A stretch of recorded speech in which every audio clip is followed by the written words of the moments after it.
Hello, everyone, and welcome to the Golden Astrologer Podcast. Today is Sunday, December 18th, in the year 2022, and I am broadcasting from lovely Escazú, Costa Rica.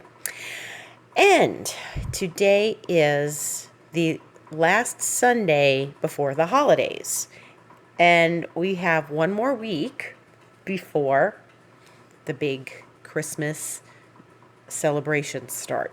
And it's been starting already for sure. And happy Hanukkah to anyone who is celebrating, because it's after sundown here. And happy Hanukkah. So happy Hanukkah. And I hope that as you start your celebrations this week, they are festive and lovely. And speaking of festive, Jupiter is the big news this week. Jupiter is changing signs, and it is changing signs into going into the sign of Aries on Tuesday, the 20th, the day after tomorrow. And that will be 9:32 a.m. Eastern Time. And the incredible thing about this is that it is going to the cardinal axis, just as the sun will be going into the cardinal axis the next day. So let's stick with Jupiter for a moment.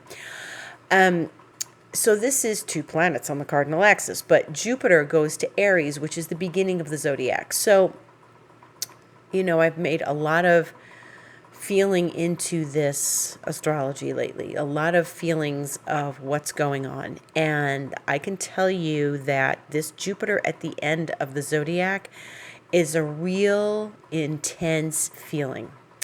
And with Mars retrograde, not that they're actually like connected. I mean, once Jupiter goes into Aries, it's ruled by a Mars retrograde. But while it's in Pisces still, these next couple of hours, in these last couple of weeks, it has been really, and I had a feeling it was going to be this, a feeling of trusting and having faith like never before. And until you really, really just embrace where you are, the present moment, and know that this is exactly where we're supposed to be right now, okay? And hang in there and be present and be kind to yourself and trust and have faith. And wasn't trust the theme 2 weeks ago, right? Remember, trust, Deborah. So this is where we are. We had to trust. And it's not been easy. I talk to people and they say this year's been hard for them. And I think the year's been hard too. And I posted something today on Instagram. My friend said something about daydreaming today. And this is coming from like somebody who's a major Capricorn, and said something about like liking to daydream, but he's really very realistic. But I realized, I sat there and I said, daydream. When was the last time I actually daydreamed? Like I sat back and like at any length of time where you're like, oh, that was nice. Let me go on with my day. But that wasn't, I can't remember the last time I daydreamed. So I said, ooh, too much Saturn this year. And it's been a year. And I really think people have been having a hard time, and sometimes it feels like we're hanging on by a thread, and that's the Jupiter at the end of the zodiac.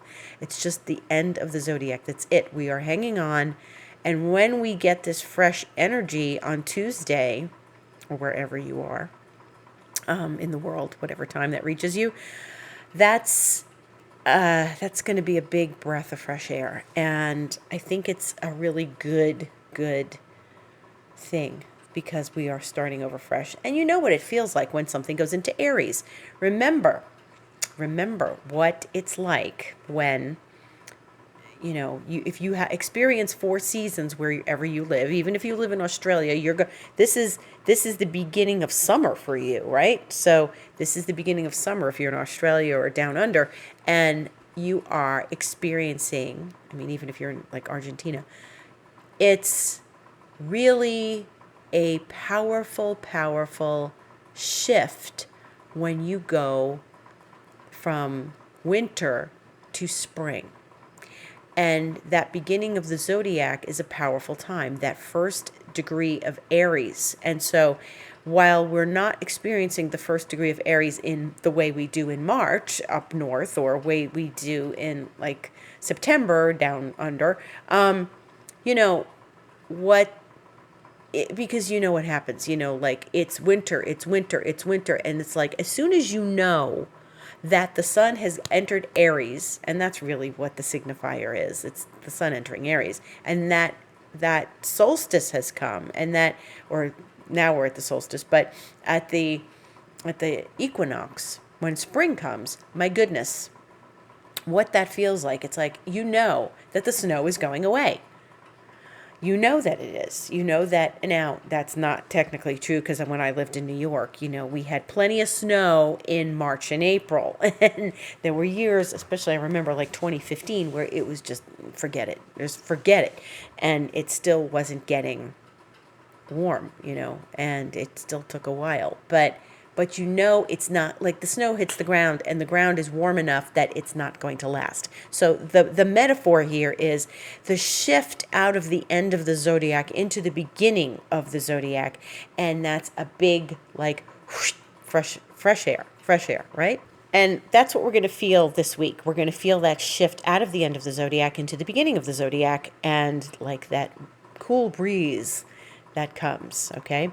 Now, Jupiter has been in Aries once before this year. Jupiter's been in Aries and got to like 7 degrees and turned around and left and came back into Pisces. And I think that's what was so complicated, because it wasn't like Jupiter went into Aries and stayed in Aries and was that breath of fresh air, and it built on itself. It built, it got stronger and it got more powerful. And it was like, yeah, we've got that, energy of initiation. This is really interesting because it's going back in, and it's going to stay there, and it's going to stay till May 16th. So, and then it goes into Taurus, and it's not going to go back into Aries. It's going to finish Aries and go into Taurus and stay in Taurus. So what we're looking at really is a time that we've just been through, where Jupiter went into Aries, and yes, it's like I've said before, and I probably said last week, it thinks it's in Aries, it's really still in Pisces. So it came back into Pisces, and it came to the last 2 degrees of Pisces. It went to 29, then 28, and then back to 29 again. And that means we got stuck at the end of the zodiac. It feels eternal. It feels eternal, right? Pisces, generally, when you have the sun in Pisces, it lasts a month. It's like, but the winter feels eternal, right? And this is a sense of feeling this eternity where we can't take another minute of it, okay? Now, so let's talk about the sun, which is going into Capricorn on Wednesday, and it's going to make a square to Jupiter like a couple of hours later. And that's actually really powerful, because the sun will enter the zodiac point of the cardinal axis, which is also Capricorn. Any of those seasonal beginnings, Aries, Libra, Cancer, Capricorn, they're all the beginning of a new season and a new cardinal axis, and they are powerful points, okay? So when we have the sun and Jupiter coming at the same time and then making this square to each other, it's a challenge, but it's energetic. This is going to be powerful, and there's going to be a shift this week, okay? Now, that being said, what I said a few minutes ago, Jupiter goes into Aries, ruled by a retrograde Mars. When Jupiter was in Aries before, Mars wasn't retrograde. Mars didn't go retrograde till the 30th of October. And Jupiter had gone into Pisces and everything. Jupiter goes into Aries, and it's ruled by a retrograde Mars for another 5 weeks or so. So there's something else I want to bring up. And as you know, I'm doing this prediction event on the 28th of December. And if you don't know about it, well, then go check my Instagram, the Golden Astrologer. And you will see that I'm doing this with 2 other women. And one is a numerologist. And I am going to be discussing the predictions for the new year. And we all have predictions. My friend Lori's like taking from Nostradamus and other psychics and other stuff like that, where she's done research and her own intuition. She's very intuitive. And Joy has her numerology and stuff. So this is, we're going into the new year, right? So what do we all expect? The new year, right? So I'm supposed to be making predictions for the new year, but guess what? The old year is we're gonna have a hangover, and I don't mean the kind that you get the day after New Year's Eve. I'm talking about that Mars and Mercury are going to be retrograde for the first several weeks of the new year. So Jupiter's going to be ruled by a retrograde Mars until January 12th. On December 29th, the day after our event, we are going to experience the Mercury retrograde. And we're going to talk more about this as the days get closer to the 29th, which is a Thursday, and Mercury goes retrograde at 4:32 a.m. So we get up in this region of the world that day, and Mercury's retrograde. And I want to talk about this a bit for two reasons. One is that when Mercury goes retrograde like this at the end of the year, we don't really feel like the new year is beginning until Mercury goes direct. And Mars will be retrograde until the 12th, and Mercury will be retrograde till the 18th. And so what I feel like is going to happen, what I have experienced in the past, and I hope I'm wrong, but I don't think I am, is that when we get into this retrograde stuff at the end of the year into the new year, we don't feel like the new year is really beginning, really. And we feel like it's January 1st. I'm supposed to feel like it's a new year. We still have things left over from December because Mercury's gone retrograde and it's still not gone forward into the new year. And so, it may take till Mercury's out of its shadow, But we have to remember this. So if you go into the new year and you're like, the holidays are over, I have to go back to work. I've experienced this before where it's like, I don't feel like I'm ready to go back to work after the holidays. That's because Mercury was still retrograde. Mercury just starts a retrograde as we're ending the year. So this is a little topsy-turvy, and I'm warning you about it now because it's only, 10 days away, and we have to think about this as we're like, everybody's setting their New Year plans, their New Year's resolutions, their New Year, I'm going to do this in the New Year, and I know I'm going to do that in the New Year, and I can't wait till, this is over, this year has been, but I think we're going to have a hangover, okay? So prepare yourself for that because something will feel unfinished, okay? Something will feel unfinished because of Mercury retrograde and Mars retrograde. So there's a double unfinishing there.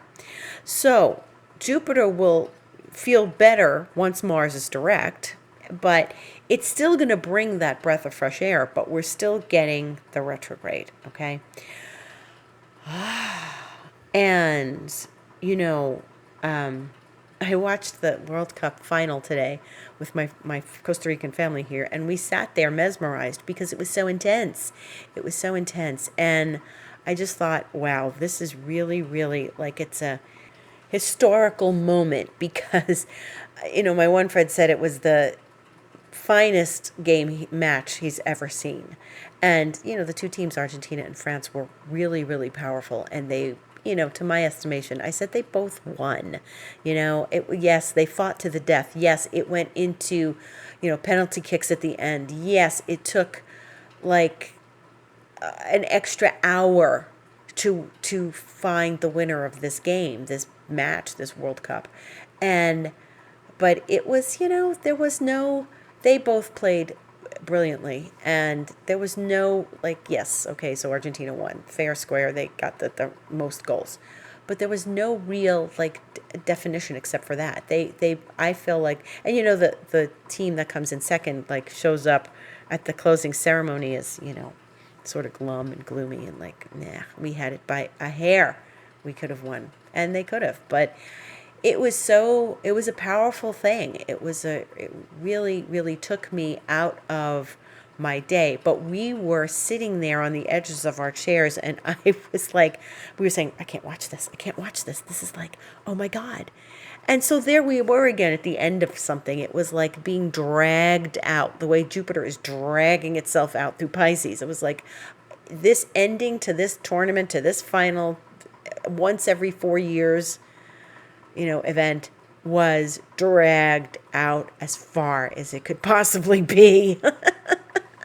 And that's what I feel like Jupiter's doing. It's dragging this out as far as it can possibly be before we actually feel like we're going to be okay once the Jupiter goes into Aries. So yeah. Anyway, moving right along. We've got other things going on this week. So there's 2 planets changing signs. That was Jupiter. And then there was the sun. The sun goes into Capricorn. And we start to get sober. We start to feel sober. We start to feel practical. We feel like, okay, just as we're getting ready to party for the holidays, it's going into the most practical sign in the zodiac, right? And Friday we have a new moon. And that is at 1.5 degrees of Capricorn. It's on the 23rd. And so it's still going to be within the realm of squaring Jupiter. And Jupiter won't move that far. The sun and the moon will connect still. The sun, that's these aspects take a few days, except for the moon, which is very fleeting. So the sun squaring Jupiter is going to we're going to have the moon squaring Jupiter as well as it's, it enters Capricorn, and half an hour later it squares Jupiter. And then eventually we have that new moon at 5:17 a.m. Eastern Time Friday. And it is really a strong new moon. This is the sun and the moon in Capricorn and squaring Jupiter. So this is another. We had a strong new moon last month too at Thanksgiving, or the day before, where it was a new moon in Sag just as Jupiter was turning direct. So that was very powerful too. And this is also very Jupiterian, but it's more of a square. It's a little more of a challenge. And so we may be challenged just to keep our faith for a little while longer. And we may be just challenged to not be overindulgent, too. That is often what happens with Jupiter. We get challenged to, watch it because it's Capricorn. It's, practical, and it's saying, mind your P's and Q's, be focused, be centered, be committed. We are going to have an enormous amount of energy entering the sign of Capricorn this week. So it's not just that we already have planets in Capricorn, which we do. We have more planets coming into Capricorn. So we already have Pluto. Pluto's there all year. Pluto's been there. Then, Venus and Mercury went into Capricorn. We discussed this already on other previous editions of this podcast. Then the sun is going to go into Capricorn this week. That's going to be 4 planets in Capricorn. And by the end of the week, we are going to have the moon in Capricorn. That is 5 planets in Capricorn. Okay? That's a hell of a lot of Capricorn. That's a hell of a lot of Earth. So it's good Jupiter's going into fire, so we have some balance of the elements. And we won't have so much water. We have Neptune in Pisces, and we have Jupiter leaving and going into fire. So this is a very Capricornian practical week. It's going to be a practical holiday, and you may receive gifts that are more practical than are fun. Maybe you've bought gifts for people that are more practical than fun. Useful gifts. Useful gifts are always good. They're useful, right?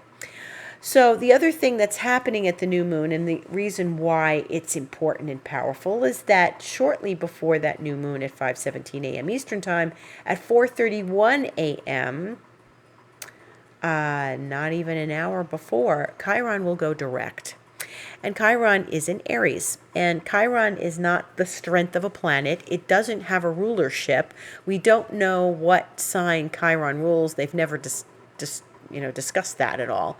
And we just keep it as Chiron the comet, which, as I've said before, it has gone through many incarnations. And this is interesting because it is going to be, it's Venus is squaring Chiron as I speak, and it's going to be intense and very exact tomorrow morning, 11:23 a.m. Venus will be squaring Chiron exactly, but for all intents and purposes, Venus is squaring Chiron. And so there's this, again, more soberness, because Chiron, we may feel better about our experiences in our life as the new moon comes. Again, a breath of fresh air, but Chiron goes direct, and that is the healing being released. Chiron, remember, is that wounded healer in mythology and in astrology. And so, I was thinking about healing today, and I was thinking about Chiron, and I think there may be a big shift as the new moon occurs, because we are moving into this experience of newness, and Chiron going forward is a very good thing, okay? And it makes us feel like, all that strife wasn't for nothing. I feel like I'm actually moving forward in my sense of health and healing and wellness and well-being, whether that's mental or physical, emotional, spiritual, you know. But Chiron, I was thinking about healing today, and I was thinking that it takes a lot to heal. We really do need to do a lot of work to heal something thoroughly and completely. And we have been experiencing a lot that's asking us to heal. Jupiter at the end of Pisces, it's very healing. It's asking us to surrender. And when we think about healing, when I think about healing anyway, I feel like, healing takes time. You should spend time healing yourself. We should all do healing work on ourselves. And we should all feel like we have the priority in place, that healing is an important thing in our lives. I lost my partner 12 years ago, and grief, when you lose a partner who's in their late 40s, it's tragic in so many ways, but you have to take the time to heal. I had to take the time to heal, and Chiron was very prominent in my chart by transit when that happened, and people underestimate how long it takes to heal. And I remember at that time there were people, or they overestimate, or whatever, overestimate your wellness. Oh, you're going to be fine. You're fine in a few weeks. No, you're not. No, you're not. You're lucky if you're fine in a few years after something like that. And I remember there are people who I don't speak to anymore because they just didn't get that. And so it's important for everyone. If there's nothing else that you can do for yourself, is take the time to heal, no matter what's going on in your life. If you feel like you need rest and you have to rest, do it. And this is what I was, saying this week too, because of other astrological things that were going on with Neptune and stuff. Sometimes it just takes us time that we have to heal, grieve, rest, stay still, lick our wounds, be with ourselves. And this is what Chiron brings to the surface. So if on Friday, and this is an interesting time, as Chiron goes direct, we're celebrating a big holiday, right? We're getting together and we're supposed to be celebrating. If you feel that healing hangover and you need time for yourself, you have to take it amidst the celebrations, okay, and the holidays. And it's an interesting time for Chiron to go direct because it could bring up a lot of stuff. And so I just want everyone to be aware of that. Take the time you need. Don't let holiday pressure put that on you so that you feel like you have to be present with a big smile and you have to be merry and bright. You can be merry and bright and then go off and sit down with yourself and do some journaling and meditation and quiet. Don't overindulge to get rid of the feelings that Chiron brings up. Don't eat too much Christmas cake, too much eggnog, whatever. Just be with yourself. That's the important thing. So, so as we progress through this holiday season, we have some other things. So Venus is squaring Chiron, as I mentioned. Mars is sextiling Chiron, and they will be doing that all day tomorrow, both of those planets. And it's an interesting dynamic, but you can bet that Mars is helping mitigate the square between Venus and Chiron. Chiron is in Mars' sign. So this is a deep connection, okay? So that's actually a supportive aspect. So I think we've got a good balance. If you're feeling a little lackluster, Mars is going to help support that, Mars and Gemini. And then we have Venus trining Uranus on Thursday, which, remember, the other day we had Mercury trine Uranus. I think that was yesterday. And we have Venus following in the path of trining Uranus. And that is a nice supportive aspect as well. So Venus is going to be a little happier as we move into the holidays. And I do want to mention one other thing about Mercury retrograde, and I know we're not there yet, but just keep this in mind. Mercury is going to retrograde in Capricorn. Yes, I told you that already. I told you it's going to be the 29th of December. Yes. However, where Mercury is going right now, as I'm speaking, Mercury is almost at 17 degrees of Capricorn. It's going to start slowing down, and on the 29th, it will retrograde at 24 degrees of Capricorn. Do you remember 24 degrees of Capricorn? I remember 24 degrees of Capricorn. 24 degrees of Capricorn is now a famous point. And when a planet like Mercury steps there, sits there, turns around there, it gets heated up again. 24 degrees of Capricorn is where Jupiter and Pluto met in 2020. This was the height of the pandemic. And this is really when, it hit the first time in April and then June and then later in the year when the experience of the pandemic was pretty intense, okay? So what do I expect? So it's going to be at 24. It's going to reach 24 on the 28th. It's going to sit at 24 for the rest of the year. It's going to be at 24 degrees, and then it'll, as we get into January, it's going to go back to 23. What's happening is that Mercury is triggering one of the pandemic points. And so one of the pandemic points indicates to us as a collective in the consciousness that we're going to start hearing things again about that. So you might start hearing, oh, there's a lot of cases and lots of collective stories that we lived through in 2020. Now, there's also our personal stories that we lived through in 2020. And whatever personal stories you had during that Jupiter-Pluto. Now, remember what I was saying when Jupiter and Pluto were together? I was saying Jupiter is the light in the closet when it touches Pluto. Pluto's the closet, Jupiter's the light in the closet. And also that we were being told to stay in, and that means go within. So there may be a point where we have to step back, and I don't mean shutdowns again, but I do mean that we're going to be reminded of that at the end of the year.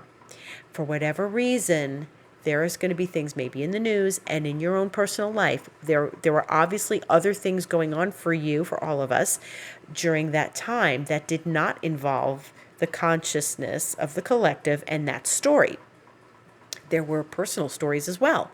What were they? What happened for you? What did you do? And so think about that, because you may see this is what we call a recurrence, and this is something that's very important. It's a famous point, and this is an important thing to notice. Pay attention to this, okay? Now, it may be a blip. It may be, oh, yeah, this is just like, oh, remember we had this happen in 2020.